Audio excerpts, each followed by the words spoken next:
Hello student, आज हमारा जो टॉपिक है वो है फ्यूचर सिंपल। Future simple. इससे पहले मैंने आपको प्रेजेंट और पास्ट टेंस बता दिए थे इससे पिछली वीडियो में। आज है हमारा फ्यूचर सिंपल। फ्यूचर टेंस में भी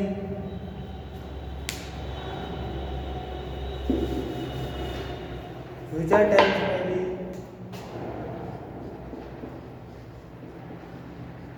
फ्यूचर टेंस इसके भी क्लास 4 भाग होते हैं। Future, future simple, future continuous, future continuous, future perfect, future perfect, future perfect continuous, future perfect continuous. आज हम फ्यूचर सिंपल के बारे में बात करेंगे। फ्यूचर टेंस में फ्यूचर सिंपल के बारे में। फ्यूचर सिंपल, फ्यूचर टेंस में फ्यूचर सिंपल,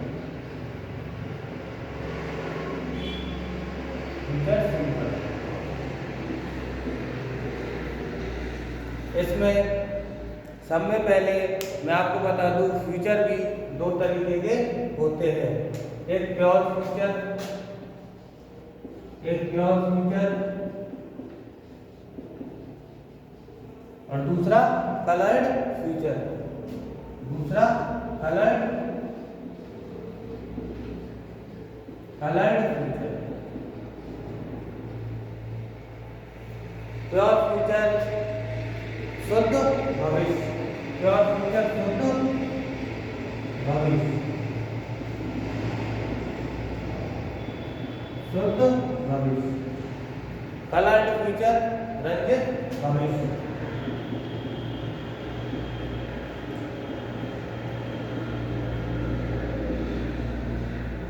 अब आपको दोनों में फर्क समझना है कि दोनों में क्या फर्क है।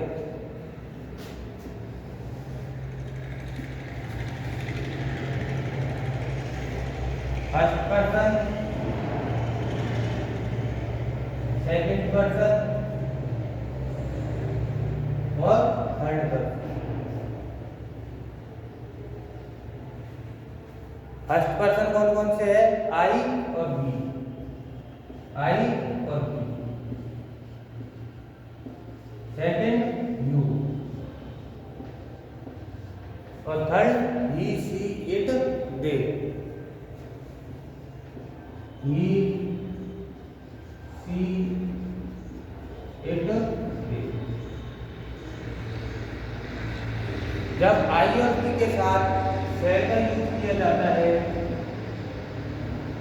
तो क्या होता है? शुद्ध भविष्य।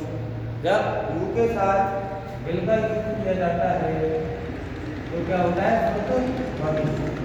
और third person he, she, it, they के साथ विल का यूज किया जाता है तो क्या होता है? Pure future. और फिर इसी प्रकार फर्स्ट पर्सन, सेकंड पर्सन और थर्ड पर्सन। इसमें आई और बी के साथ जस्ट उल्टा, आई और बी के साथ सेल की जगह विल का यूज किया जाए तो क्या होगा? Coloured future. Second person you के साथ सेल का यूज किया जाए तो क्या होगा? Coloured future. और third person he, she, it के साथ ही, she, it, he, she, it, they के साथ सेल का यूज किया जाए तो क्या होगा? Coloured future. अब मैं आपको बता दूं, शुद्ध भविष्य नॉर्मल जो बात करते हैं तो वो होता है शुद्ध भविष्य। और कलर्ड फ्यूचर में क्या बताता है? डिटर्मिनेशन।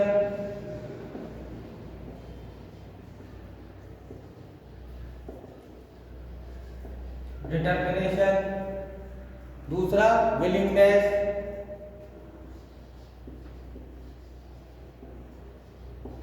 विलिंगनेस।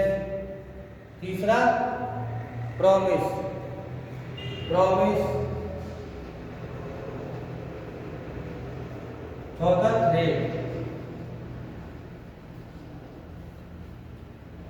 दृढ़ निश्चय क्या बताता है? दृढ़ निश्चय। इच्छा शक्ति, वायदा और धमकी।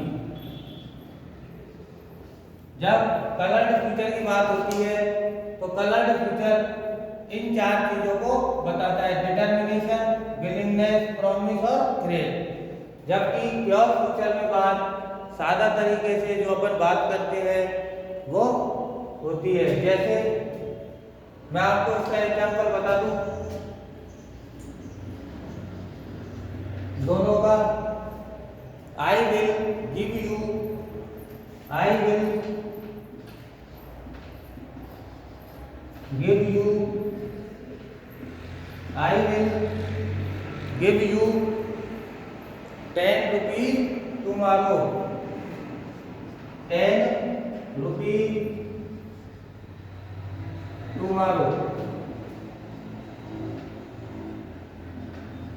ये क्या है? आई और बी के साथ विल का यूज। दूसरा आई से गिव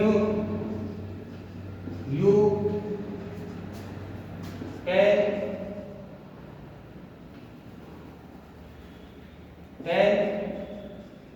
रुपीज टुमारो।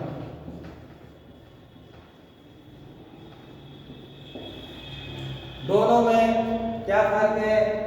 ये जब आई और बी के साथ जब विल का यूज होगा तो मैंने आपको बताया था ये जो सेंटेंस है ये क्या कर रहा है? डिटर्मिनेशन।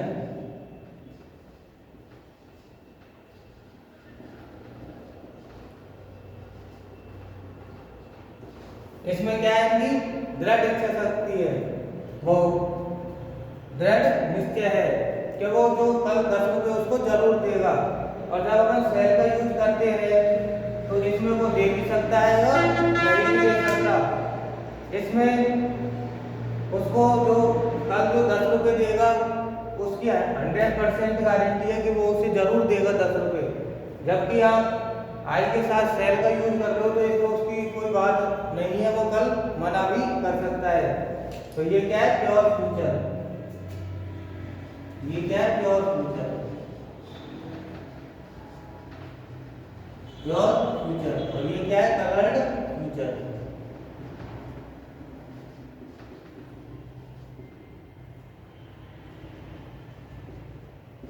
इसमें जो देने वाला बोल रहा है वो 100% उसे कल 10 रुपये देगा। इसमें देने वाला मुकर भी सकता है। जैसे एक sentence I will kill you, I will kill you. I के साथ ये क्या है? Coloured future. Coloured future. और क्या है? थ्रेड, धमकी। मैं तुम्हें मार दूंगा, आई विल किल यू। ये थे आपके प्योर फ्यूचर और कलर्ड फ्यूचर में डिफरेंस। ये मैंने आपको सेंटेंस के माध्यम से बताया है। अब आगे ये डिटर्मिनेशन, विलिंगनेस, प्रॉमिस और धमकी।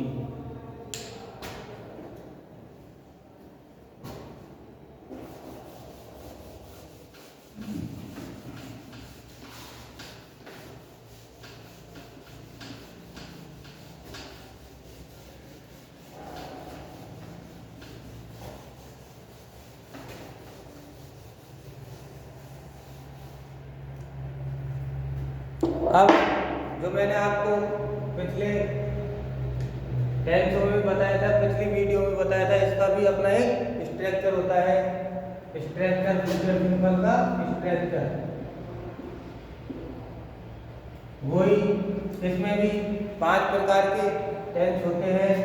नंबर 1 अफर्मेटिव,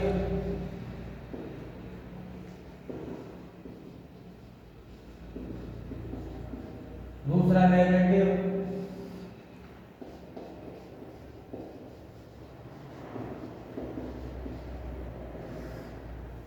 तीसरा इंटरोगेटिव,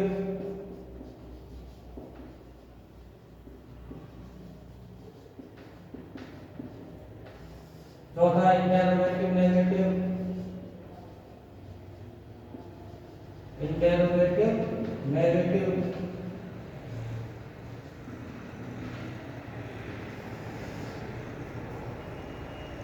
पांचवा डब्ल्यूएच वर्ड, इंटरोगेटिव नेगेटिव।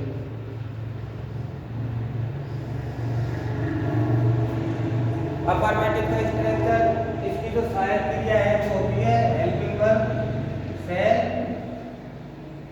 और विल। शैल और विल इसकी हेल्पिंग वर्ब होती है और शैल और विल मॉडल में भी यूज किए जाते हैं। अब इसका अफर्मेटिव सेंटेंस का स्ट्रक्चर, सब में पहले सब्जेक्ट, फिर हेल्पिंग वर्ब, हेल्पिंग वर्ब क्या है, शैल और विल, फिर वर्ब की फर्स्ट फॉर्म, वर्ब की फर्स्ट फॉर्म, वर्ब की फर्स्ट फॉर्म प्लस ऑब्जेक्ट। ये अफर्मेटिव सेंटेंस का स्ट्रक्चर है। इसका अफर्मेटिव यानी सकारात्मक।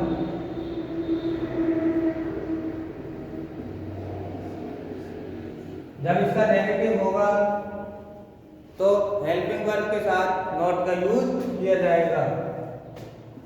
सब्जेक्ट प्लस शैल विल,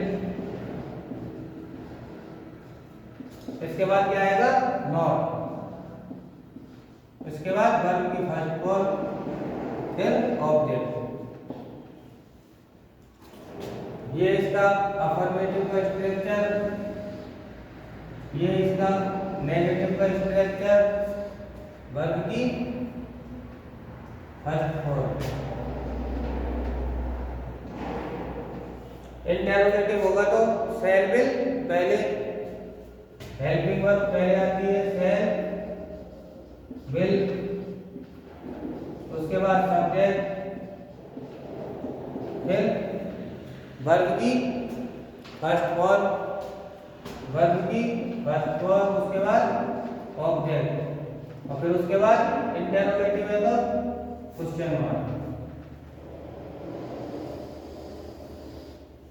ये इसका इंटरोगेटिव का, इंटरोगेटिव नेगेटिव होगा तो हेल्पिंग वर्ब,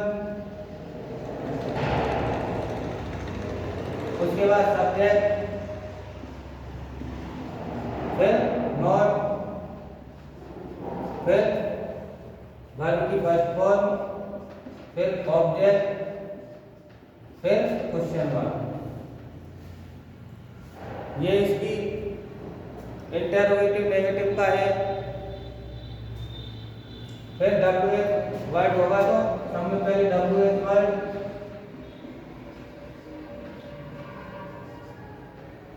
उसके बाद शैल विल,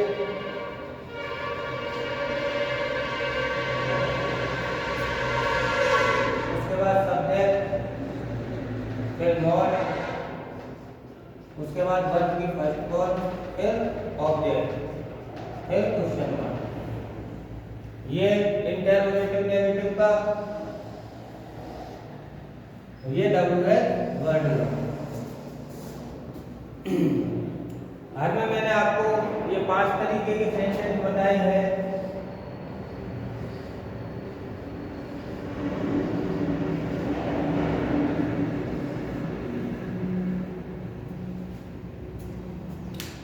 सकारात्मक वाक्य में सब्जेक्ट, उसके बाद शैल और विल वर्ब की फर्स्ट फॉर्म आएगी, फिर ऑब्जेक्ट। ऑब्जेक्ट के बाद अगर कोई एडवर्बियल हो क्रिया विशेषण तो वो भी लगा सकते हैं, जैसे टुमारो, टुनाइट, दैट डे, ये सब क्या है एडवर्बियल।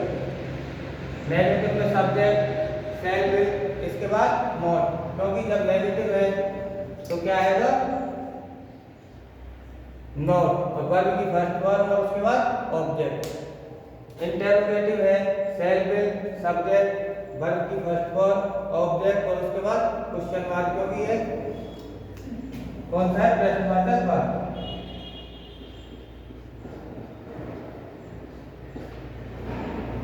इंटरोगेटिव नेगेटिव है शैल, विल, सब्जेक्ट, नॉट, वर्ब की फर्स्ट फॉर्म, ऑब्जेक्ट और क्वेश्चन मार्क। डब्ल्यू वर्ड है जो इंटरोगेटिव नेगेटिव का जो स्ट्रक्चर है सेम टू सेम वही रहता है और क्या लग जाता है डब्ल्यू एच वर्ड। अब इन 5 तरीकों जो मैंने आपको ये लिखाए हैं इनके आधार पर ही इनके एक सेंटेंस देखते हैं।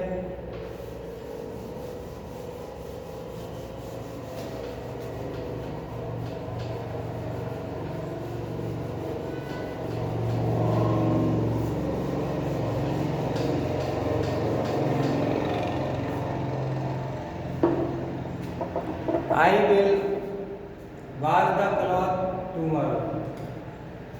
अफर्मेटिव में क्या है I will wash the cloth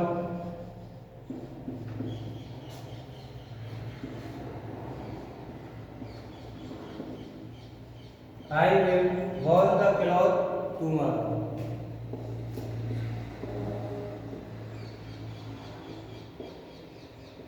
ये क्या है एडवर्बियल। अब ये कौन सा टाइप फ्यूचर है कलर्ड फ्यूचर, क्योंकि आई और बी के साथ जब विल का यूज होता है तो वो कौन सा फ्यूचर होता है कलर्ड फ्यूचर। तो वो 100% कल कपड़े धोएगा। नेगेटिव होगा तो इसका be shall not, be shall not,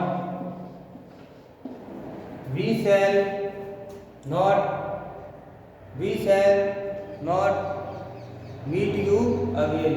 we shall not meet you again।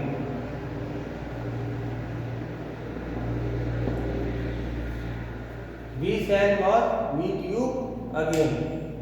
we shall not meet you again। आई और बी के साथ क्या हो रहा है शैल का यूज, कौन सा फ्यूचर है pure future. We shall not meet you again, हम तुम्हें दोबारा नहीं मिलेंगे। हो सकता है वो मिल भी जाए क्योंकि ये पक्का नहीं है। Interrogative will they, will they, will they fly kites, will they fly kites,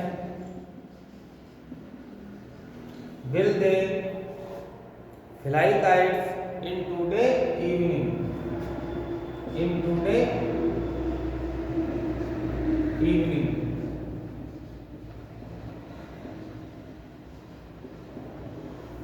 will they fly kites in today evening। Interrogative negative होगा तो शैल आई बी, शैल आई लिख दो क्या बी, शैल के साथ आई लिख दो या be. Not go to, shall I be not go to temple.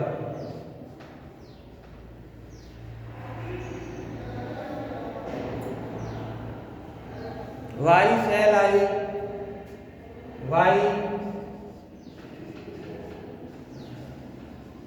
Shell I, why shall I, why shall I, why shall I not go to school, not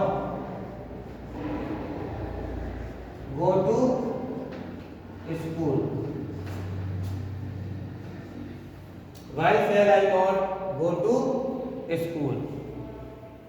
ये है फ्यूचर सिंपल टेंस के जो मैंने आपको स्ट्रक्चर बताए थे उनके base पर एक सेंटेंस था।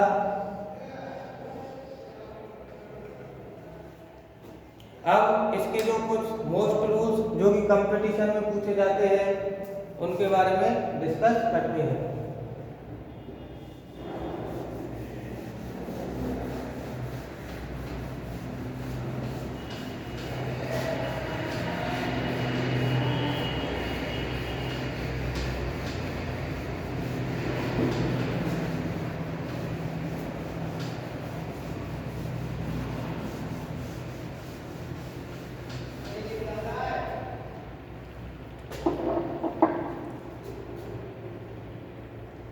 फ्यूचर सिंपल टेंस के और प्रेजेंट सिंपल टेंस के ज्यादातर रूल एक जैसे होते हैं।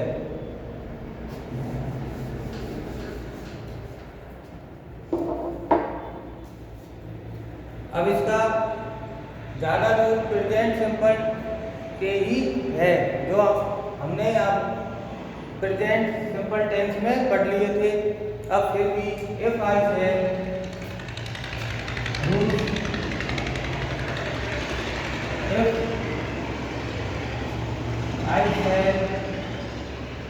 सबसे ज्यादा कंपटीशन में जो पूछा जाता है वो इसी के बेस पर पूछा जाता है। If I shall go to Jaipur,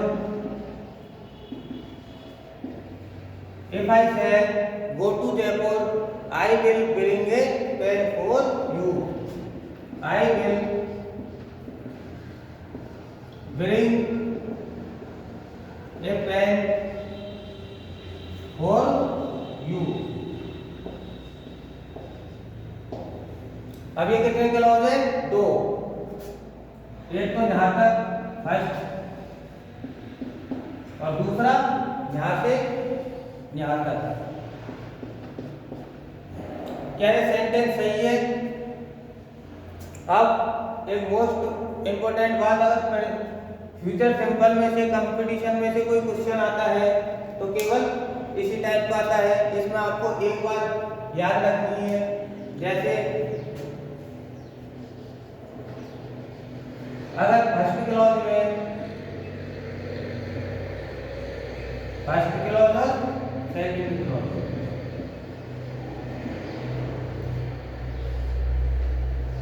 अगर फर्स्ट क्लॉज में पास्ट टेंस है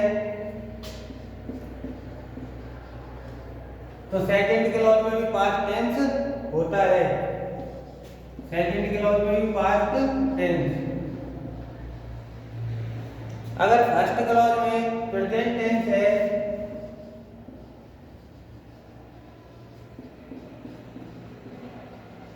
तो सेकंड क्लॉज में भी प्रेजेंट टेंस हो सकता है,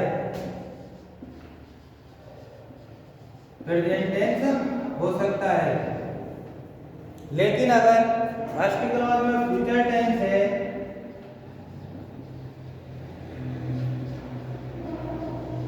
तो सेकंड क्लॉज में भी फ्यूचर टेंस नहीं हो सकता। फ्यूचर टेंस दोनों क्लॉज में एक साथ यूज नहीं किए जाते। जैसे यहाँ पर यूज हो रहे हैं if I shall go to Jaipur I will bring a pen, I will bring a pen for you. Future tense के साथ दूसरा टेंस प्रेजेंट सिंपल का यूज होता है। प्रेजेंट सिंपल का यूज होता है। पास्ट टेंस के साथ पास्ट टेंस आ जाता है, प्रेजेंट टेंस के साथ प्रेजेंट टेंस और फ्यूचर टेंस के साथ प्रेजेंट सिंपल का यूज किया जाता है। फ्यूचर टेंस दोनों क्लॉज में एक साथ यूज नहीं किए जाते।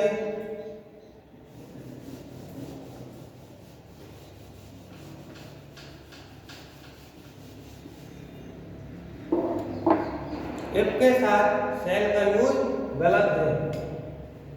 हरदम अगर कंडीशनल क्लॉज हो, अगर कंडीशनल क्लॉज हो,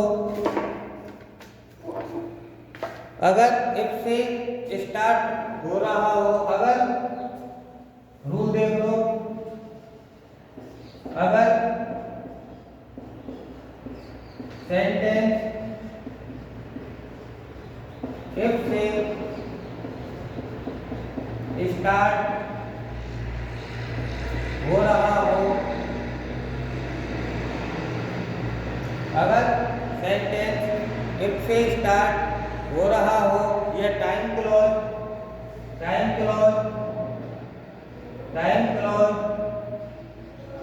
या टेम्पोरल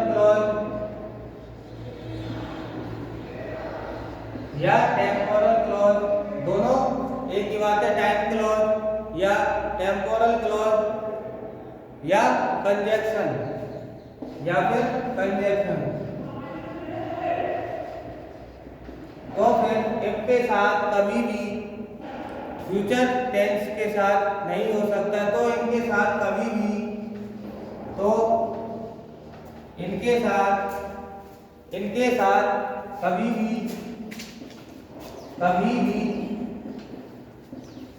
फ्यूचर टेंस का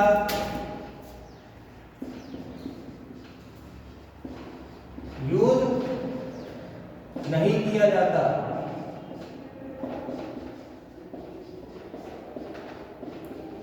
जो इफ क्लॉज है, ये कौन सा क्लॉज है? Time clause. ये क्या है? Time clause. तो जब सेंटेंस टाइम क्लॉज में हो तो इफ के साथ शैल का यूज नहीं किया जाता, या इफ के साथ फ्यूचर टेंस का यूज नहीं किया जाता। तो यहाँ पर ये शैल गलत है। ये जो सेंटेंस बनेगा, ये बनेगा if I go to Jaipur I will bring a pen for you. If के साथ कभी भी फ्यूचर सिंपल टेंस का यूज नहीं किया जाता। दूसरा, आज का ये टॉपिक अपना यही, अगली टॉपिक में फ्यूचर कंटिन्यूअस टेंस के बारे में चर्चा करेंगे। ये भाई